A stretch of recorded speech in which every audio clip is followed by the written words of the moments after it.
Hey everyone, it's Chris, PDX Picker. We're back with another video with items that sold for me on eBay and Poshmark. We're going to pull those orders. We're going to talk about just some things going on in the reselling world in general. So stick around after the intro song and we're going to get pulling those orders. Wanna buy that Farrah Fawcett poster?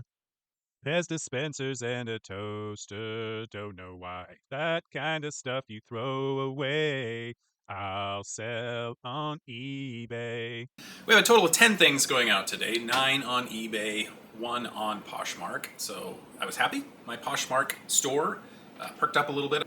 I decided to finally cross-list some things using Vendoo lately. I had taken about a 3-week or so hiatus from it, and I think once I did that, it actually woke up my store, so that was pretty good. Although I've only sold 1 item so far, but 1 better than nothing. So let's go ahead and pull that item first. It is in box 15. I have a guest camera operator today, so we're going to see how this works.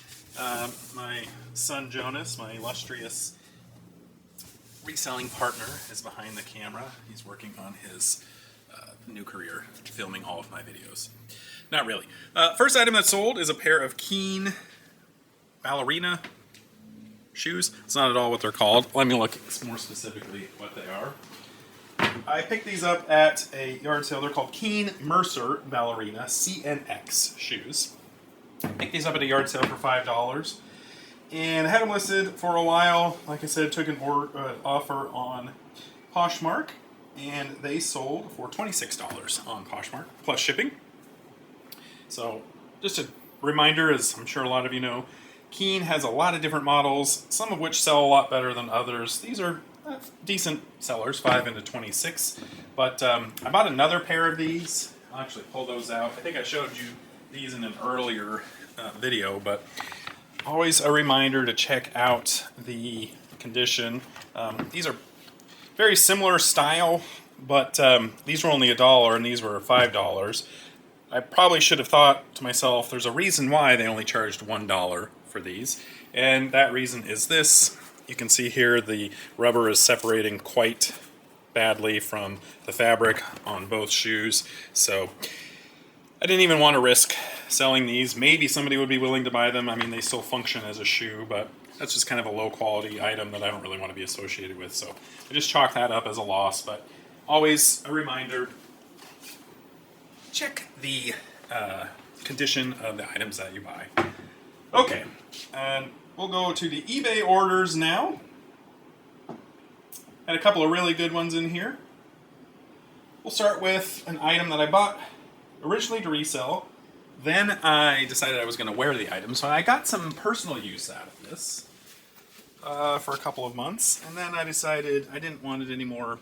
It was just too big. So this is a Carhartt Sherpa-lined 2XL hoodie. 2XL is just definitely not my size. So I decided I'd rather make the money off of it than try and wear a big giant sweatshirt. So I bought this for $10 at a garage sale, and it sold for $44.95 plus shipping. And yeah, kind of a no-brainer. Carhartts are going to be good items to pick up, and that one proved to be a really nice one. So, and again, so we'll go back to Keen products. So these are still super hot selling items. This is the 4th pair, I think, of these that I've sold in the last 2 years, and it's these Keen Bali sandals. So I bought these for $2.99 at my favorite thrift store. These are not even in good condition. I don't know if you can see here, but the soles are pretty heavily used. You know, there's just a lot of, I mean, it's not, you can still wear these for quite some time. They just don't, they look like they've been worn, you know. And picked these up for $3, and they sold for $30 plus shipping, I think is the total on that. Let me confirm that total. $29 plus shipping. So these have probably an 800% sell-through rate on them. They sell super quick. I don't know how much longer they're going to be in style, whether they'll stick around in style for next year, but so far these are always big winners. These were huge winners last summer, huge winners this summer. Keep an eye out for them. Keen Bali slides. And then my big ticket item of the day is coming up next. I was pretty surprised by this. I found this at my favorite thrift store, and I decided to look it up just because it was new with tags. I gotta remember where I put it. I think it's up here. Here it is. So it's new with tags, and here it is right here. So this is a baseball jersey, and I wasn't familiar with this at first. I thought it was going to be a minor league team, like probably a Arizona or a California minor league team. This kind of had a Spanish vibe to it. So I looked it up, and it's actually a Mexican league team, the Hermosillo de Naranjeras, or the Naranjeras de Hermosillo. Can you tell I've been doing Duolingo, guys? I sound so good with my Spanish accent. Not really. But anyway, this is a jersey that I guess was like an alternate jersey for one of their games a couple years ago, 2022. And one had sold, I think, a couple months ago for around $115 or so. Anyway, I sold mine for $100 plus shipping. So don't be afraid to look outside your comfort zone on this type of item. So that was a great pickup. Great sale, and that was the winner of the day. Right here. Here it says it. Naranjeros de Hermosillo. Oh, that was beautiful. That was perfect. I apologize to all of you Spanish speakers out there at my horrible accent. All right. So, I have been hearing a lot lately, and this will kind of be the topic for the day. Apparently, there has been a change, I don't know if it's a pricing change down or a pricing change up on postal rates when it comes to UPS versus the post office. The post office in general, for packages of average size and weight, have almost always been cheaper than UPS. Some of the exceptions being like whenever you ship a golf club, and generally, with that long, thin box, it's going to be cheaper to go UPS ground. Maybe like an extremely heavy package is going to be cheaper to go UPS or UPS ground. Well, lately it seems I've seen more and more people talking about how the UPS rates are actually cheaper on your average size packages. So what I'm going to do at the end of this video is I'm going to package up all these items that are I'm going to be shipping today, and I'm going to compare what the rates are between the post office and UPS. We'll be able to check in real time. Is UPS becoming more cost effective than the post office? Is it still just certain packages here and there, certain sizes, certain locations where UPS is going to be cheaper than the post office? We'll find out. So stick around to the end of the video, and we're going to test that theory in real time. All right, a couple more items to pull. This item was an international sale, and I realized that in spite of a bad title, the item still sold. So this is one of those Tyco Kitty something. What are these called again? Tyco Kitty Jungle Kitten. You can see here on the tag. Hopefully that'll come through. Kitty Jungle Kittens. So the reason why I said in spite of a bad title, it still sold. I didn't put Kitty. I just put Kitty Jungle Kittens.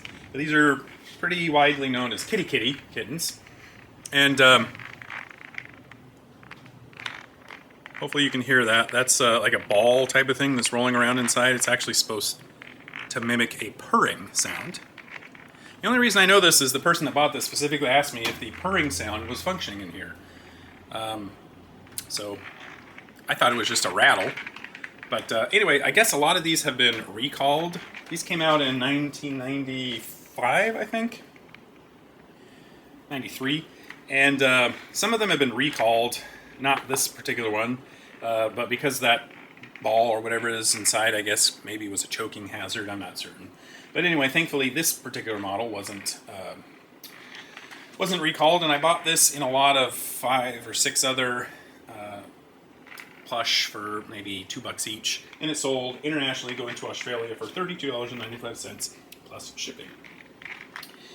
All right, next item, just a little sale, still trying to clear out older inventory, and this is one of my older pieces of inventory. It's a, I think it was this one. Let me just confirm it. A Toy Biz Fantastic Four action figure. It's either Black Bolt or Mole Man. Black Bolt, yeah. So I got these for right around the same price that I sold it for. This sold for $8 plus shipping. Just a bad buy when I bought these originally. These don't have a huge amount of collectability. I've brought this up in some of my other videos when I sell one. They're just not that valuable, but also there's some condition issues. I don't know if you can see this card is kind of wrinkly. The bubble's fine, still attached, but even if this wasn't pristine condition, I don't think I would have got much more than probably $12 or $15. So if you find those for sale, make sure you're picking them up for no more than about $1, because it's just not worth it otherwise. This is my second set of DC Blue Ribbon Digests that I've sold. Going over here. So I bought a big lot of DC Blue Ribbon Digests comics for 50 cents each. And I put together this lot here, which are all adventure comics. So there's all sorts of different titles. These came out in, I want to say, around 1981. They're just the smaller version of a comic. Here's some Legion of Superheroes. I have a Supergirl, and just there's a whole bunch of other titles, most of which are not really worth a huge amount of money. But lotting these up, there's a lot of 9 here, I think, or maybe 10. 1, 2, 3, 4, 5. So yeah, a lot of 9. And this sold for $30 plus shipping. This is almost all of the whole run of the Adventure Comics, number 491 through 500. I was missing 1 out of that run, so pretty good sale on that one.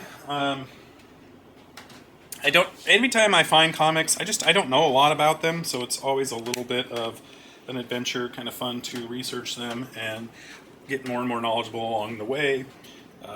Like I said, these are 1981.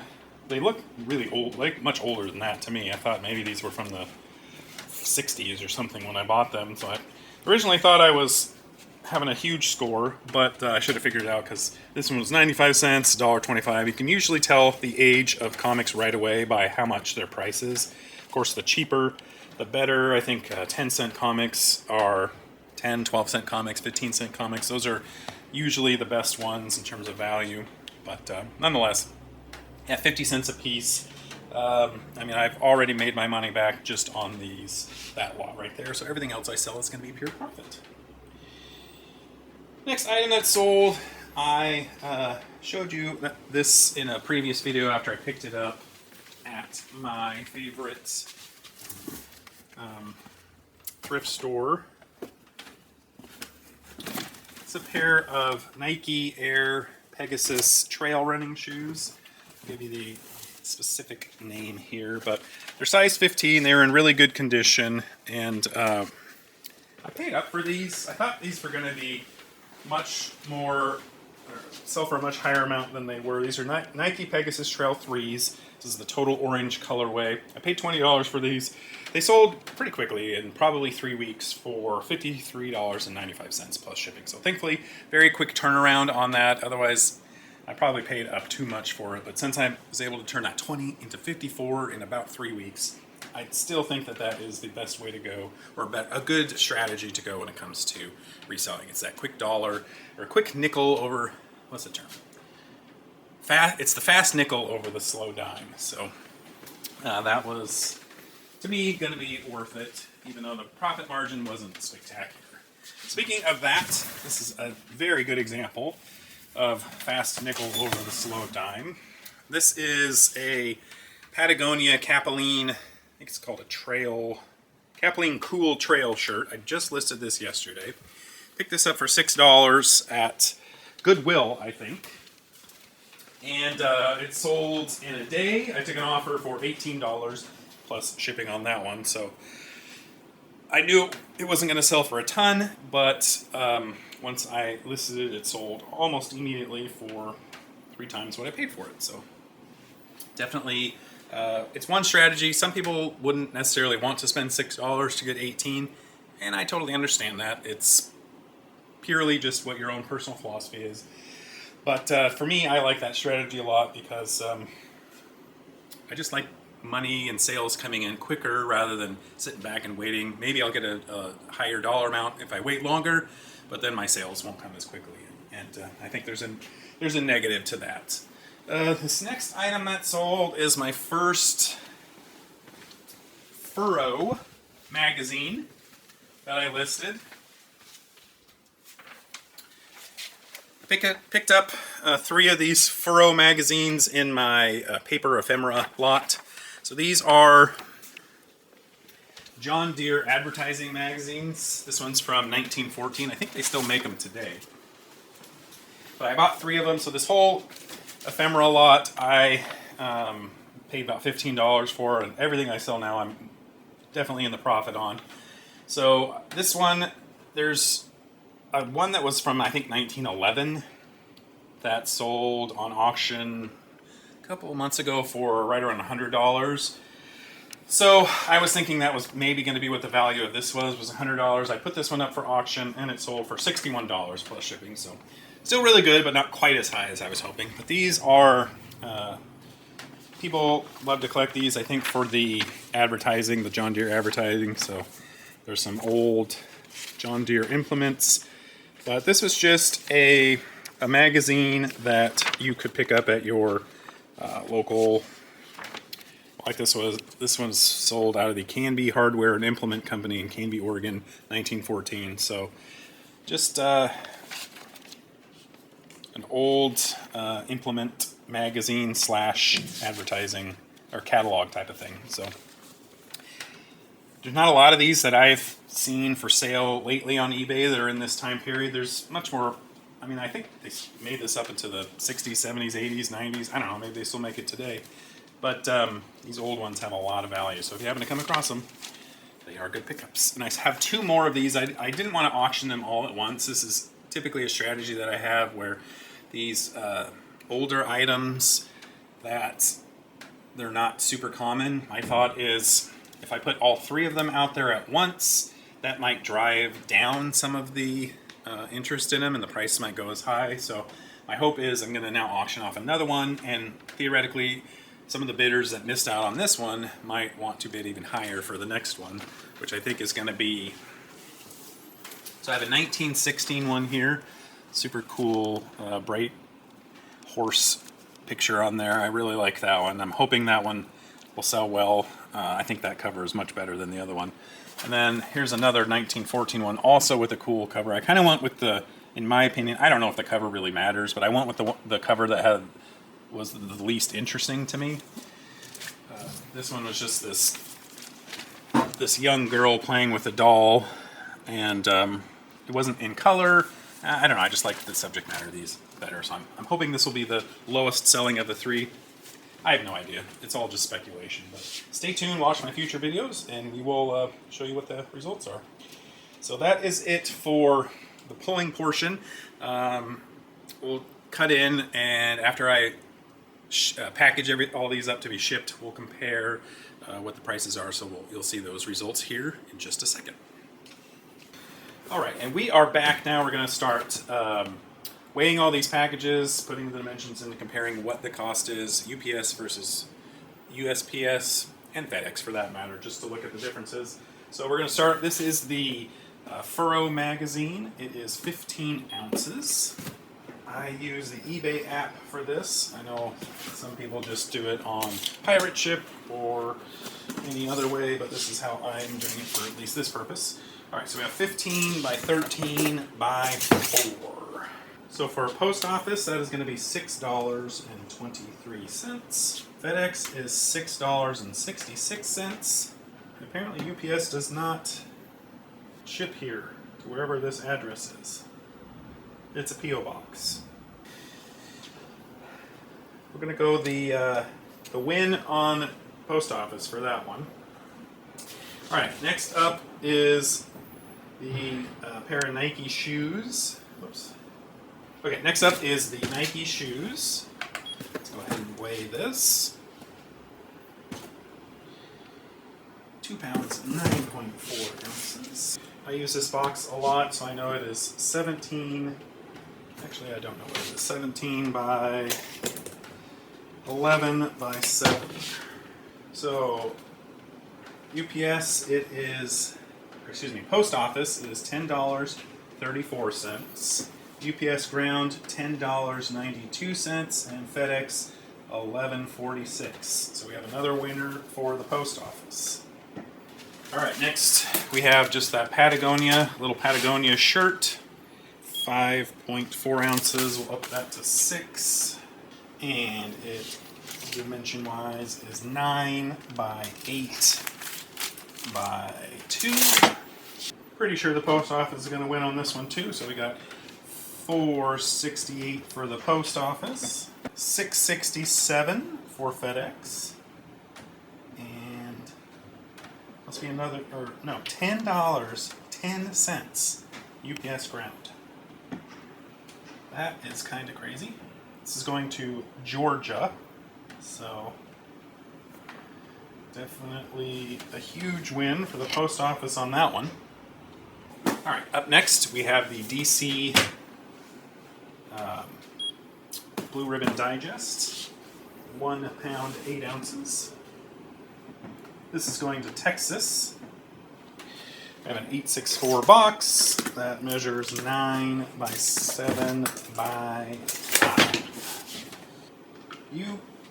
USPS Ground is $8.57.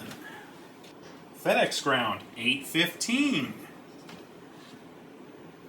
UPS Ground $8.51. So we finally found our first non-post office winner, and the savings are anywhere from 42 cents to 6 cents. 6 cents to 42 cents on that. So that is, of course, depending on where your drop-off locations are, it might not be worth it to go all that extra distance to save 6 cents or 42 cents. For me, my post office is 2 blocks away. So 42 cents going to FedEx is not going to be worth the $3 in gas that it costs to get there. Unless, of course, there are multiple other items that have savings, which we don't know if that's the case. All right. Who else is super excited by the results here? I just can't wait. Next we have the Fantastic Four action figure. This is going to Ohio. This weighs 9.2 ounces. It's a 12 by 6 by 6 box, which is actually 13 by just barely over 6, so 13 by 7 by 7. All right, we've got Post Office, $5.62. FedEx Ground, $6.67. And UPS, $10.10. Yet again, a huge win for the Post Office. I'm starting to think that at least the items that I shipped today, not really applicable to what the supposed savings with UPS are. And it also could be just where I am located in the country. The fact that I'm on the West Coast, I'm on obviously one side of the country. Maybe if I was in a more central location, in the Midwest or somewhere in the South, maybe the costs are going to be a lot different as it turns out. So, moral of the story is just because my results say one way doesn't mean that it's necessarily going to be the same thing for your results. All right, this is the Kitty Kitty Jungle cat. This is going to Illinois because it's going internationally, so it's going to go to the Glendale Heights International Hub for eBay. 9 by 7 by 5 in that 8 by 6 by 4 box. $5.45 for Post Office. $6.67 for FedEx. And it looks like another... Ooh, nope. Wait a minute. FedEx Ground Economy. Okay. And then $9.79 for UPS Ground. Apparently there is a FedEx Ground Economy and a FedEx Ground option on this one. I don't know if there was that option on all of them. But the major difference between those two is that the FedEx Ground Economy does not come with any insurance. So given that Post Office and UPS both come with $100 of insurance included in the price, that makes, especially in this case, the Post Office the clear winner, because you save over $1 on the postage and you get the insurance compensation or insurance coverage on top of it. We have 3 more items left here. Running out of room in my bag. We've got the jersey. This jersey is going to Texas. 12.3 ounces. 12 by 9 by 3. $5.45 for the Post Office. $6.67 FedEx Ground Economy. Again, no insurance, and $9.79 for UPS. So the exact same as the previous package in terms of the rates. Alright, next we have the Keen Bali sandals. 12 ounces for this. This is going to... Hello? eBay, are you there? Alright, so this one is going to Venice, Florida. I already forgot how much it weighed. This one is going to Florida. Don't want to say what the city it is. Got 12, 9, 4,